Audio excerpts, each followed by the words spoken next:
세존께서 아난에게 말씀하셨다. 아난이여, 내가 인멸한 뒤 그대들은 다음과 같이 생각할지도 모른다. 이제는 스승의 말씀만 남아있지 우리들의 큰 스승은 이미 이 세상에 계시지 않는다라고. 그러나 아난이여, 그대들은 이렇게 생각해서는 안 된다. 내가 인멸한 후에는 내가 지금까지 너희들에게 설해왔던 법과 율, 이것이 너희들의 스승이 될 것이다. 다시 세존께서는 비구들에게 말씀하셨다. 비구들이여, 만약 너희들 가운데 부처님과 그 가르침, 승가에 대해 혹은 수행의 길이나 방법 등에 대해 의혹이나 의문이 있는 이가 있다면 무엇이라도 물어라. 내가 인멸한 다음에 한때 세존께서는 눈앞에 계셔서 우리들은 직접 물으면서 의문을 해결할 수 있었는데 이렇게 후회하는 일이 없도록 하여라. 세존께서 이렇게 말씀하셨는데도 비구들은 침묵하며 누구 한 사람도 의문을 제기하는 이가 없었다. 두 번, 세 번 세존께서는 비구들에게 물으셨는데도 비구들은 역시 누구 한 사람도 의문을 제기하는 사람이 없었다. 그러자 세존께서는 그대들은 모두 최후의 한 사람까지 성자가 되어 나쁜 세계에 떨어지지 않고 반드시 바른 깨달음을 얻을 것이 확실할 정도로 모두 수행이 진전되어 있느니라. 이제 나는 너희들에게 알리겠노라. 만들어진 것은 모두 변해가느니라. 게으름 피우지 말고 열심히 정진하여 너희들의 수행을 완성하여라. 그렇게 말씀하시고는 선정에 들어 열반에 드시었다. 많은 제자들이 비통에 빠져 있자 아누루타 존자가 비구들에게 말했다. 그만두시오 여러분. 비탄해하지 마시오. 세존께서는 항상 말씀하시지 않았습니까? 아무리 사랑하고 마음에 맞는 이도 마침내는 달라지는 상태, 변리의 상태, 변화의 상태가 찾아오는 것이다. 그것을 어찌 피할 수 있겠는가? 이 세상의 모든 것은 생하고 만들어지고 무너져가는 것. 그 무너져가는 것에 대해 아무리 무너지지 말라고 해도 그것은 순리에 맞지 않는 것이다 라고. 여러분, 세존의 몸도 그것은 마찬가지인 것이요. 이와 같이 우리가 모든 자리를 차지하고 있기 때문에 신들이 기분 상해하고 있지 않소? 그러자 아난존자가 말했다. 대덕이시여, 미숙한 저의 눈으로는 신들의 모습을 볼 수 없사온데 아누루타 존자께서는 신들을 어떻게 보시옵니까? 아난이여, 허공에 있는 신들은 대지를 생각하면서 머리를 산발하여 통곡하고 슬피 울며 세존께서는 무슨 까닭으로 이리도 급히 열반에 드시나이까? 세상의 눈은 무슨 까닭에 이리도 빨리 모습을 감추려 하나이까? 라고 비탄해하고 있소. 다만 욕심을 떠난 신들은 세상의 모든 행위는 모두 영원하지 않는 것이다. 변해가는 것을 어찌 머물도록 하겠는가 라고 바른 사념을 하고 바르게 의식을 보전하여 지그시 슬픔을 참고 있소. 쿠시나가라의 말라족 사람들과 제자들이 부처님의 답의를 준비하고 있을 때 마하가섭 존자는 제자들과 도중에서 부처님의 열반 소식을 듣고는 쿠시나가라로 향했다. 한편 쿠시나가라에서 말라족 지도자들이 부처님을 답의하기 위해 장작에 불을 붙였지만 불을 붙일 수가 없었다. 이를 아누루타 존자에게 얘기하니 아누루타 존자는 신들이 지금 마하가섭 존자와 제자들이 오고 있는데 그들이 세존의 발에 머리를 대고 예배할 때까지는 장작에 불을 붙이지 말자고 생각하고 있기에 그러한 것이라고 대답했다. 이윽고 마하가섭이 도착해서 예배하니 세존의 두 발이 관 밖으로 나와 가섭 존자와 제자들의 예배를 받으시고는 장작이 저절로 불이 피어나 타올라 세존의 유해를 답의했다. 부처님의 사리는 모두 8등분으로 나누어 주변의 나라에서 각각 사리탑을 만들어 모셨다. 부처님의 인멸을 기술한 경전이 대반열반경이다. 만년에 이른 부처님은 멸도가 임박하였음을 아시고 영취산을 뒤로하고 고향인 카필라바스투로 향해 마지막 행로에 오르신다. 여러 곳을 거치시며 제자들과 신도들 또는 이교도들에게 올바른 진리란 무엇이며 어떻게 닦고 깨닫고 살아가야 하는가에 대해 가르치신다. 마지막으로 쿠시나가라 외곽에 열애가 태어난 곳인 사라나무 숲으로 향하셨다. 그곳에 도착하시어 두 그루 사라나무 사이에 침상을 마련하여 누우셨다. 곧 열반에 드실 거라 생각한 아난이 세존께 말씀드렸다. 세존이시여, 지금까지는 각 지방에서 하한거를 보낸 비구들이 사방팔방에서 열애를 뵙고자 왔고 우리는 그와 같이 수승한 비구들을 만나 그들을 존경하면서 받들어 모실 수도 있었습니다. 그러나 세존이시여, 세존께서 인멸하신 후에는 우리는 그러한 수승한 비구들을 만나거나 또 그들을 존경하면서 받들어 모실 수도 없게 되었습니다. 세존이시여, 그것이 저에게는 서글프게 생각되옵니다. 아나나, 그다지 슬퍼할 것 없느니라. 나의 사후에도 신앙심이 두터운 선남자는 다음과 같이 열애를 기념할 만한 네 곳을 보면서 열애를 생각하고 세상을 무상하게 여기면서 깊은 신심을 일으킬 수 있을 것이니라. 그것은 어떤 장소이겠는가?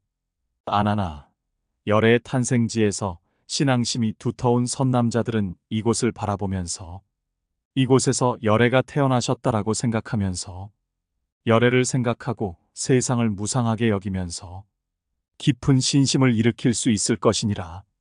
다음에 열애께서 정각을 얻은 땅에서 이곳에서 열애는 위없는 바른 깨달음을 얻어 부처가 되셨다라는 생각으로 신앙심이 돈독한 선남자들은 이곳을 보면서 열애를 생각하고 세상을 무상하게 여기면서 깊은 신심을 일으킬 수 있을 것이니라.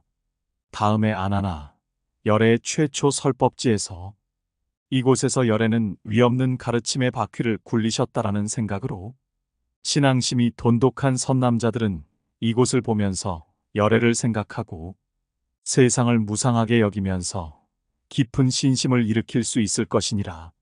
그리고 열애의 인멸지에서 아나니여, 이곳에서 열애는 남김없는 완전한 열반의 세계에 드셨다라는 생각으로 신앙심이 돈독한 선남자들은 이곳을 보면서 열애를 생각하고 세상을 무상하게 여기면서 깊은 신심을 일으킬 수 있을 것이니라. 아나니여, 이렇게 열애를 기념할 만한 성스러운 네 곳을 본다면 신앙심이 돈독한 선남자들은 이곳을 보면서 열애를 생각하고 세상을 무상하게 여기면서 깊은 신심을 일으킬 수 있을 것이니라. 그리고 아나니여, 이미 불제자가 된 비구, 비구니, 우바세, 우바이들도 또한 이곳에서 열애가 태어나셨다. 이곳에서 열애께서 위없이 바른 깨달음을 얻어 부처가 되셨다. 이곳에서 열애께서 위없는 가르침의 법바퀴를 굴리셨다. 이곳에서 열애는 남김없는 완전한 열반의 세계에 드셨다. 등등으로 말하면서 이들 지방을 찾아올 것이니라. 아나니여, 마음이 청정하고 신앙심이 돈독하여 영지를 순례하면서 걷는 이는 죽어서 육체가 멸한 후 좋은 곳 하늘 세계에 태어날 것이니라. 한편 아나는 슬픔을 참지 못한 채 정사 안에 몸을 숨기고 아, 나는 배워야 할 것, 이루어야 할 것이 아직 많이 있다. 그런데 저 자애로움이 깊으신 큰 스승님께서는 나를 두고 가시려 하다니 라며 문고리를 부여잡고 소리를 죽여가면서 울고 있었다. 세존께서는 아난이 곁에 없는 걸 아시고 비구들에게 물으셨다. 비구들아, 아난이 보이지 않는데 어디 갔느냐? 세존이시여, 아난은 세존께서 인멸하시는 것에 대한 괴로움을 참지 못하여 정사에 들어가 문고리를 부여잡고 울고 있사옵니다. 세존께서 아난을 불러오라고 이르시자 비구들이 아난을 불러왔다. 세존께서 아난에게 말씀하셨다. 아난아, 너는 나의 인멸을 한탄하거나 슬퍼해서는 안 되느니라. 아나나, 너에게 항상 말하지 않았더냐? 아무리 사랑하고 마음에 맞는 사람일지라도 마침내는 달라지는 상태, 변리의 상태, 변화의 상태가 찾아오는 것이라고. 그것을 어찌 피할 수 있겠느냐? 아나니여, 태어나고 만들어지고 무너져가는 것. 그 무너져가는 것에 대하여 아무리 무너지지 말라고 만류해도 그것은 순리에 맞지 않는 것이니라. 아나나, 너는 참으로 오랜 동안 사려있는 행동으로 나에게 이익과 안락을 주고 게으름 피우지 않고 일심으로 시봉하였느니라. 몸의 행에 자비로움이 있어서 둘도 없고 한량 없으며 말의 행에 사랑이 있고 뜻의 행에 사랑이 있어서 둘도 없고 한량이 없느니라. 아나나, 내가 나를 공양한 공덕이 심히 크니 만약에 모든 하늘 마왕 범천 사문 바라문을 공양할지라도 너에게 미치는 자가 없나니 이제부터는 수행에 노력하여 빨리 번뇌 없는 경지에 도달함이 좋으리라. 한편 이보다 앞서 세존께서는 쿠시나가라로 향하기 전 춘다가 올린 공양으로 병이 나셨는데 자리에 누워 잠시 몸을 추스르신 다음 아난에게 말씀하셨다.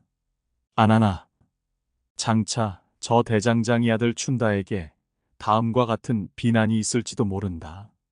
즉 그대 춘다여, 열애께서는 그대가 올린 공양을 마지막으로 인멸하셨다. 그것은 너에게는 이익됨이 없을 것이다. 그로 말미암아 춘다는 나에게 최후로 올린 공양을 후회할지도 모른다. 그러면 아나나, 너는 이렇게 말하여 춘다를 위로하여라. 그대 춘다여, 조금도 후회할 것 없소. 열애께서 당신이 올린 최후의 공양을 드신 뒤 인멸하셨다는 것은 당신에게는 참으로 경사스럽고 좋은 일이요. 세존께서는 생전에 나에게 다음과 같이 말씀하셨기 때문이요. 음식을 베품에는 큰 공덕과 큰 이익이 있는데 그 가운데서도 뛰어난 큰 공덕을 가져오는 것에 두 가지가 있나니 이들 두 가지가 가져오는 결과는 모두 같아 서로 우열이 없다. 그러면 그 두 가지 음식의 시열한 무엇인가? 하나는 그것을 먹고 열애가 위없이 바른 깨달음을 얻어 부처가 될 때이고 또 하나는 그것을 먹고 열애가 남김없는 완전한 열반의 세계에 들 때이니라. 이러한 두 가지 음식을 시여한 공덕은 모두 동등하여 서로 우열이 없는데 다른 음식의 시여와 비교한다면 훨씬 큰 이익과 복덕을 가져오느니라.